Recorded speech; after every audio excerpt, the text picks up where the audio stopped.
Hello. All right. Thank you very much, everyone. And I'm very pleased, excited to have very wonderful panelists to take us through this particular session.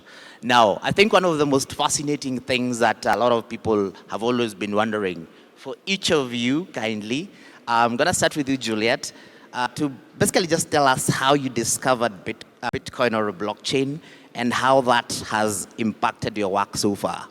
Thanks, and that's a very interesting question. I discovered blockchain in 2020 when COVID hit, and most of us were all impacted in our workplaces. You either were laid off or you got pay cuts and things like that, and you had to find alternative ways to either meet the deficit of what you were getting or actually just find a new way of, making or earning incomes. That was my first step to learning about blockchain. Because at the time, we also founded a company with some of my friends, which if we knew at the time, we would have leveraged kind of blockchain to build on. It is a company that we called Letawera, essentially working with the offline gig economy and bringing it online. So think of your plumbers, think of your salonists, and people within the offline gig economy. And that's how it has translated to my work at Save the Children. I operationalize a lot of the work that we do in AI and emerging technologies such as blockchain and crypto fundraising. Thank you very much. Yes. Thank you so much for that question. Personally, I discovered blockchain during my first job because I've worked in tech since my first career, my first job.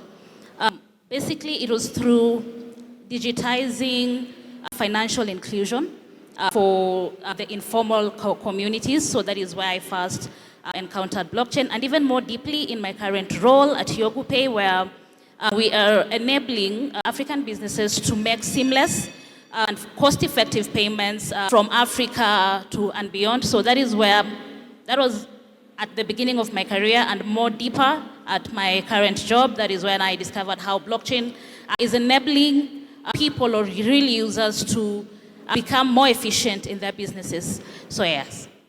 Thank you. And before we move to you, Lavender, kindly, profuse apologies. We have one more speaker who's supposed to be joining us on stage. Kanessa, kindly, I think there was a replacement and they left you out. Kindly, a round of applause as she comes on stage. My name is Kanessa. Do I tell the age or is that restricted?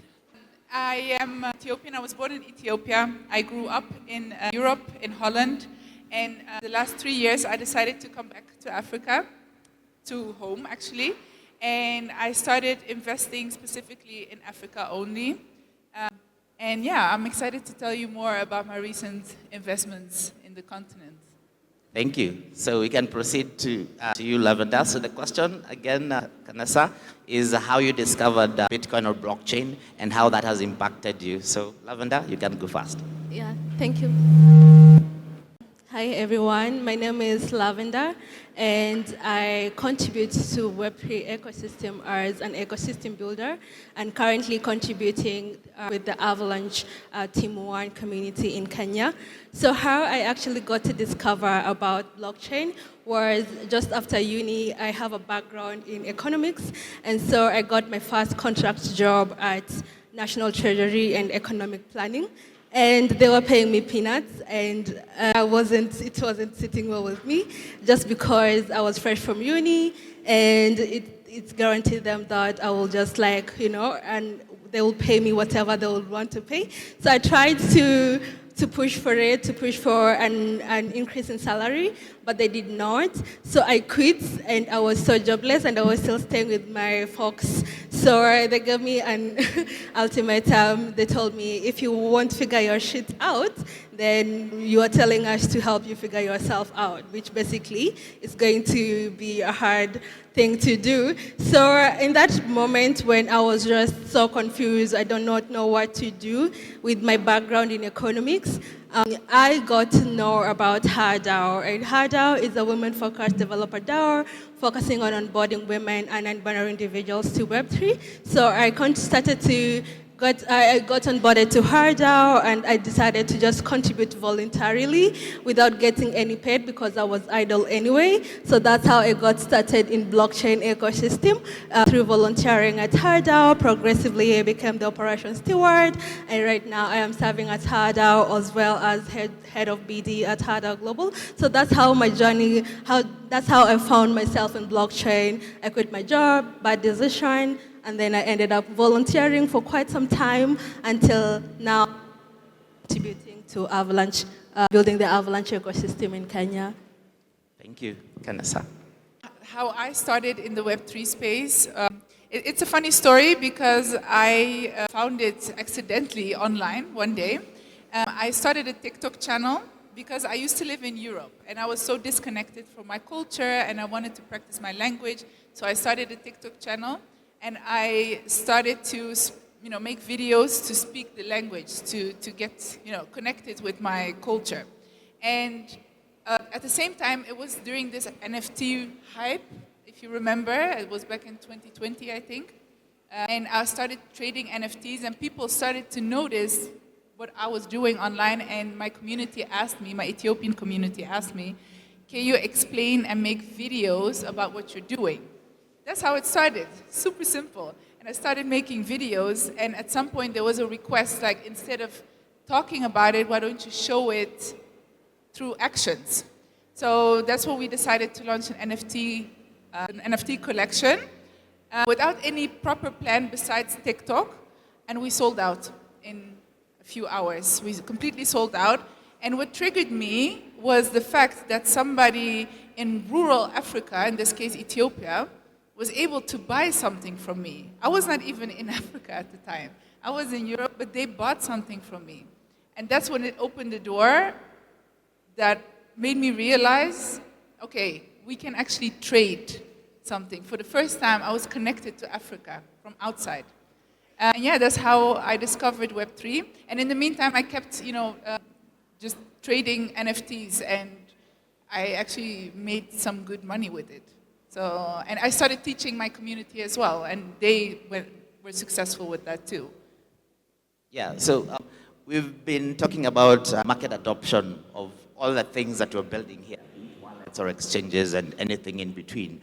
And I want to stay with you, Kanessa, on this one specifically, because there might have been some sort of feeling amongst other quarters that we have, quote-unquote, kind of elitist conversations in sort of private spaces and all that. But then at what point do we get to the grassroots? How does your work, for example, impact the people who are maybe down below there in the grassroots, basically? Yeah. Do you mean like how can we make it useful for the people? Yes, make it useful for them to actually utilize it. There are many ways in my head, that could be useful. But it starts with knowledge. Because what I did with the videos was spreading knowledge. I went live every week, religiously, to teach. That's the only thing. And I kept repeating the same message. It wasn't something new I was teaching.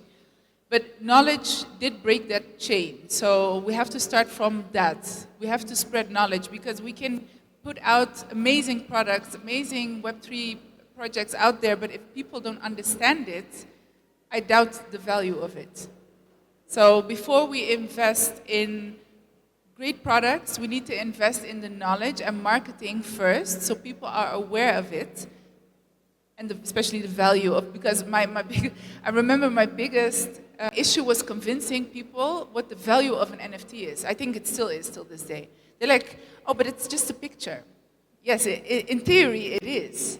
But how do you translate that into value? Because money is also just paper, but it got value. So yeah, we're not there yet, but we're getting there. I want to switch back to you a little bit, Juliet, because from my understanding, you're very deeply involved at Save the Children as someone who looks for funds for the institution. At what point did you discover that could be an option, and so far, how's that coming along?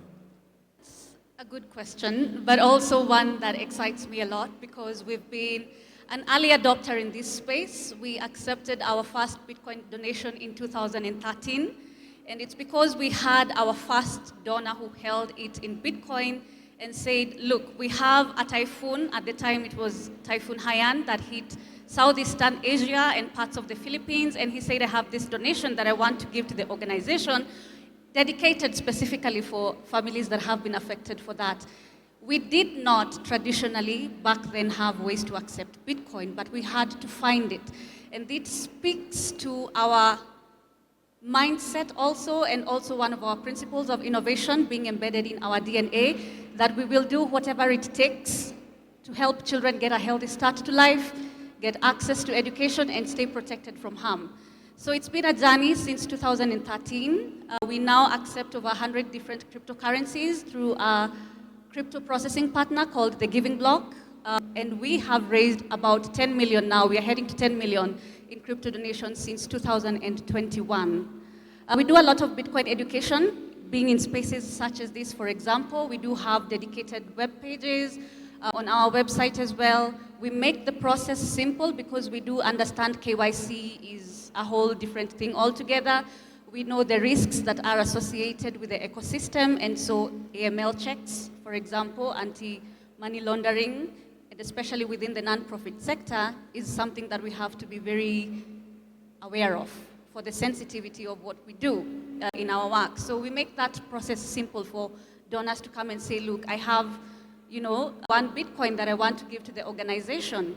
And we do have also a leaderboard that we have created, kind of a gamification. We call it Hodl Hope, to also let communities come on board. We see there are different coins, sometimes standalones and stable coins, but we also have communities that are building their own tokens to specifically support causes. So we do have that leaderboard that showcases this is the journey, this is how much we've raised, this is the goal that we want to achieve by the end of 2025. This is the token, by value that has been raised, and these are the top, communities that have been supporting us through the journey. Yeah, we do a lot of that. We do also have, social posts or monthly newsletters that we sometimes put out to also educate people that we are accepting of crypto donations. Being an early adopter has given us an advantage. We are relatively known. We have built stable relationships with people. And right now what we are doing to scale is to see how we can bring on next gen. For example, supporters who are now increasingly the people that are holding Bitcoin or crypto wealth, so to speak. Thank you. Lavender, as someone who's been evolving, you've been evolving in your craft at Avalanche, how has the ability to communicate the rapid changes that you've been seeing in the industry been to basically get your people to understand how pretty much even move with you, because the technology has been evolving very fast. And that means having to communicate that very effectively as opposed to being very static. Absolutely, and thank you for that beautiful question, actually, because today morning I had a very interesting experience with one of the attendees that are actually attending this conference, and he came to me and said, oh, so tell us about Avalanche. And I said, yeah, so Avalanche is a layer 1 framework, the blockchain, and it's big on gaming. And they said, oh, but I beg to challenge you because I feel like Avalanche is not just about gaming alone, but more about real-world utility. And I think he's very correct. And of course, it's more about real-world utility. And yes, so when it comes to now making the local economy, local community just to be able to understand, like from the global perspective, more about Avalanche, I think it's more beyond just language translation, right? But it's also very, very important to be able to communicate to the local communities a language that they could be able to understand.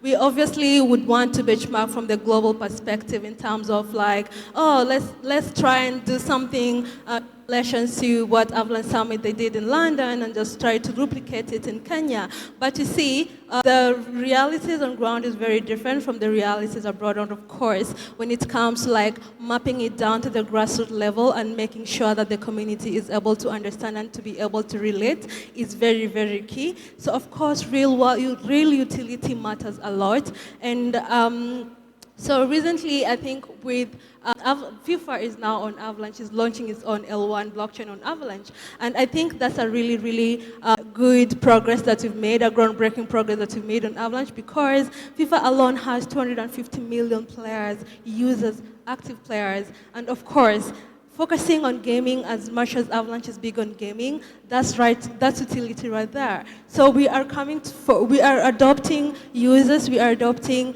utility from the grassroots level through gaming. And through gaming, we can have edtech.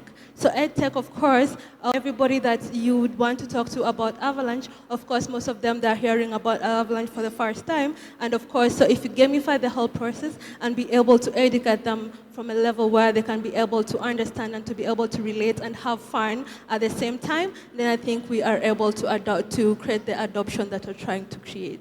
Because, like I said, as an evolving industry, I personally remember those very early days where we could say, it's Bitcoin, not blockchain, then it's blockchain, not Bitcoin, and then we have ICOs, and then we have DeFi, we have stable coins, we have NFTs. For first-time users, as a communicator, how do you maneuver that? Because there are certain quarters that might be like, you know what, if you're introducing someone to this industry from day one, first thing they need to do is to read the Bitcoin white paper. That's like the ground, But for others are like, no, you don't need to do that. There's an entire ecosystem that, sort of exists outside of Bitcoin and that sort of thing, yeah? So how do you communicate, particularly for first-time users who we're trying to address on the grassroots to be able to adapt it? Thank you so much for that question, Frank. I think I'll start by where Kanisa stopped. She mentioned something on knowledge. And so while building at that, what I will say is we need to speak human and not tech. Because in this side of blockchain and Web3, it seems like we pride ourselves in the more tough terms you can say, the tokenization, decentralization. But to the real first-time user, what we need to do is speak human to them in a way that they will be able to understand. So one thing we have realized, especially as a communication person, is many people, and also from what we have seen with what we are building at Yogu Pay, is many people first encounter blockchain from a place or a point of pain. So whether it is through a late settlement that they were trying to make, or high FX spreads, or regulatory challenges. So many people encounter it through pain. So the communication, therefore, needs to be us meeting them at the point where they are, not us going in with, oh, we are decentralized. So it is us going to them and meeting them at where they are. And for example, at Yogu Pay, we are building or leveraging blockchain rails and stable coins to enable users to make faster, cost-effective, compliant payments across Africa and beyond. So when we do our communication or when we coin it, we don't go to them and tell them we are Web3, we are using stable coins, or we are using blockchain rails, because that is not a language they understand. That is tech. So when we go to them, we go to them telling them how our solutions, or the solutions that we are building at Yogu Pay, will enable their day-to-day lives to be better, will enable them to have fast, maybe for example in our case, faster payments, will enable them to be compliant, like she said, or navigate KYC and AML rules across various jurisdictions, and also just letting them to know how the solutions we are building will help their day-to-day lives. So at the end of the day, in essence, the communication strategy needs to be contextual. We meet them where they are. We are not here trying to bring them here. We meet them where they are, and then we build from there. So that could be, like you said, you talked of white papers. But how many people actually even know what a white paper is? So for a first-time user, we can begin with what you said, TikTok, small short explainer videos explaining it in a language they understand, basically educating them in their own language. Yeah, so with that, because at the end of the day, they are not looking for tech terms to be explained. They're looking at how the solutions we are working so hard to build in Web3 could benefit their day-to-day. So that is how we bring communication about what we are building from us to the user. And that is, sorry, just let me finish, because we're also talking about trust. And when we do that, when we meet them where they are, that is how we begin building trust, and trust in turn translates to adoption. Yes. You brought in two very good, very important points, very well put out actually. When you talk about for the a lot of first-time users, they are able to interact with this through pain. And I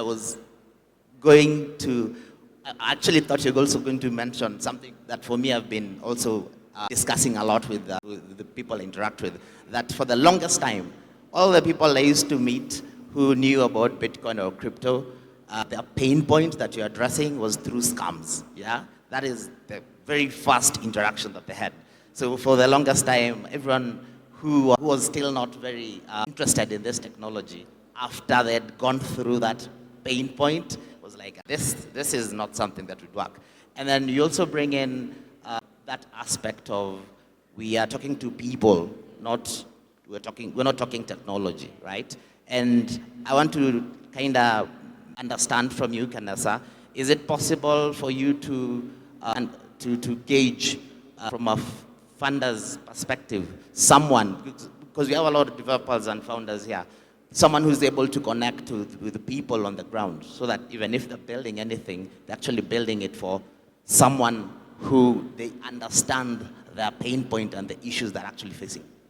That's a good question, a very good question, because I know there are a lot of talented people here, not just here, in the continent. We have a lot of talent, really. But what is missing and what is actually super important, before you build something good, make sure your marketing is better. Believe it or not, you have to speak to people, like you said, in a way that they understand. But what does that mean? It actually means that you have to make it useful. So in my example, I noticed that somebody was able to buy something from me from a distance. That was a problem. I fixed a problem that, well, I didn't, but Web3 did, and I used it, I leveraged it. So find a problem, find a pain point, and how can you fix that problem? That is how marketing works. And then we also have to address the issues that we're dealing with in our communities, you know. I mean, when I used to talk about crypto on TikTok, I think the majority of the comments were scam, oh, you're scamming people, or all the bad things were mentioned, and I get it, because look what we've been through. So we have to consider that as well, and it's all part of marketing. So I would say before you build something for an audience, make sure that you understand the audience and use language, like you said, and use the tone that they understand, but more importantly, find their problems and fix it. And that problem, the solution, will be your marketing. So you constantly can talk about, now you can buy something from wherever you are. I was in Europe. Now you can buy something from me in Europe. This is a European product. You can now buy it. It's actually a problem-solving thing. So market first. Before you build anything good, I know, I mean, like I said, there's a lot of talent. I see so many great products here in Africa, but the marketing falls flat. And you know, that's where, for example, US is genius in that. Their marketing is great. The quality is debatable, you know? But we are the opposite, actually. True, that's true. Juliet, you know, transparency is a cornerstone of blockchain and this entire industry. And in your line of work, that is something that is deeply required from the people who put out their interest and their funds to your organization. How are you able to maneuver that? Good question on transparency. And I want to say transparency is not just a nice to have. It is a must have. And this is why, for example, we are out in the streets protesting finance bill, because we want transparency on how our funds are being used, right? It's the same thing with the donors who fund non-profits like Save the Children, for example. When you say, I want to fund for a program, say in education or in child health and nutrition, or we do a lot of disaster and relief response, for example, and I want to offer that, I will want to be able to know that I am giving to a trusted organization that will convert my donation into positive impact. So transparency for us is a big thing, and especially because, one, we are a legacy brand. Save the Children is 100 years old, and you can imagine over that time how much trust and credibility we've had to build for us to be able to sustain the donors that we have. Crypto and the ecosystem in general is very demanding of transparency and trust because we want traceability, and that's what they want to know, that I have given 1 Bitcoin, you have told me 87% of that donation is going to our community. I want to be able to know that 85% has actually gone to those beneficiaries. So for us, reporting is actually a very big thing. We do have crisis briefings as well, sometimes when we are doing a lot of disaster response or emergency response. We will come and tell you we've managed to raise 100K USD for a disaster maybe in Ukraine, for example, which we managed to mobilize funds for, and this is how it has been used. So every month, for example, for our crypto donor stewardship, we have to give you, this is how much we've raised in this particular month, and this is where it has gone. And this is where you can trace if you want. You can reach out to our finance teams, for example, if you want to get more detailed information. And that way, by maintaining that trust and accountability, we've been able to see a lot of recurring donors. And this might just be a person who has been giving maybe a certain amount of money, or they tried to test with a certain amount of money. And the fact that you have followed up and followed through, then the recurring donation sometimes either will be recurring on a monthly basis, or sometimes they will give larger contributions. So trust is a cornerstone. It drives impact, and especially within the crypto philanthropic space. Yeah. Thank you. And just one thing. We've talked a lot about education. We take it from a different perspective when it comes to building. This house is full of developers, I like to say. That's the lingo that we are getting. But we are also developers in the non-profit space. We are developing for communities in the grassroots communities. So before you do your marketing, please build products with the people that you are actually building for. Those are the people who will determine whether your product is successful. Fragmented. So a freelancer in Kigali, an exporter or importer in Rwanda, or a tech person in Nigeria, the way they consume information or content is very different. And therefore, their approach to get this knowledge to them has to be multi-channel. So I can't single out one that I would say this is what works, but what I will say is in our strategy, we need to ensure that we are using various marketing channels. So for example, we have people who would trust Facebook over X. We have people who would trust TikTok over maybe YouTube. And so in us getting our knowledge to the people, we need first to go where they are, like she said. So because when it comes to channels, there's something that's called trust. People have trust in things that they use daily. So if someone uses WhatsApp every day, then maybe a WhatsApp channel would work for them. If someone uses Facebook every day, then maybe making our Web3 communication through Facebook groups would work for them. The other thing giant that I would say we should not sleep on is Google. I know every one of us here, whenever you're seeking for a solution or whenever you have conflicting options that you need to make, the first thing you do is you run a Google search. Where can I find good hotels in Nairobi? So that is the other platform. So we need to also ensure that we have SEO optimized knowledge hubs on our websites, where now when someone is searching for what is a blockchain technology or what is Web3, then it comes from us. And like she said, because when it comes from the right people, then we also erase the issue of scams and all that. So those are the main channels that I'll speak of. And also, she also mentioned something on newsletters. That is also one that now also, once the adoption has happened, it helps move them even further, because like we said, blockchain and Web3 keeps the day goes by. So what I'll say is multi-channel. Like she said, understand your users and meet them where they are. It is not just about breaking down what we are building in Web3. It's also about meeting people through the channels they trust and channels they use day to day. So that is what I will say helps. Thank you. My apologies once more. It's okay. There was a switch up, right? So real quick, 1 minute for everyone. All these devs, founders, and everyone involved here is trying to build something that will need users. It needs adoptions in the real world. Any quick word of advice on how to maneuver that effectively? Start with you, Kanasa.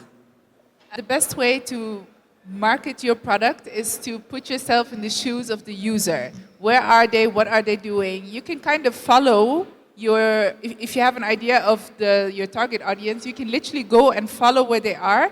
That's where you need to be. That's where you market. So, for example, if your product is a solution to a problem for, let's say, moms, then you know where they are. Then you know in the morning they're with the kids, so they go to school. That's the route they follow. Once the kids are in school, they go to gym or at home. So you can target your ads, around that area. If you know where they are, where your audience is, you know how to find them. You know where your users are, and it will save you huge amounts of money on marketing as well. Know your audience. Thank you. Lavender, 1 minute. Yeah, for me, I would say when trust, education, and of course relevance align, then utility can be achieved in ecosystem. Thank you. Yes. I'll start by saying that trust is not a marketing metric. Trust is a relationship that is built over time. And so we need to educate people in their language. We need to speak with them and not at them. And also we need to make or build products that actually work to solve real pain points for people. And that is exactly what, again, we are doing at Yogu Pay, building products that are helping and enabling businesses to make secure, compliant, fast and cost-effective cross-border payments in Africa, LATAM, and beyond. So the thing is, when trust is there, then we can move people to them now adopting it. One thing that I really wanted to say as well there is people use or adopt what is helpful to them and what they can relate with. So let's build also products that have people in mind, and then we can be able, in that sense, to build trust and, in essence, lead to adoption of the powerful and good solutions that we are building with Web3 and blockchain. Finally, Juliet. My final word would be, and from my work perspective, is that children are the best investment. All the products that we are building, let's work with children's futures in mind. We operate in silos, but we are brilliant minds. So why can we not, developers, corporates, non-profits, for example, come together and build products, for example, that cater to all these demographics that we talk about, financial inclusion, economic empowerment, and that whole shebang when it comes to building products. We can play one piano in harmony, but it deserves that we all come into one table and bring whatever expertise that we have. But children are the best investment. Amazing. Fantastic panel that we've had here, and that's a wrap. A round of applause kindly to my very wonderful panelists.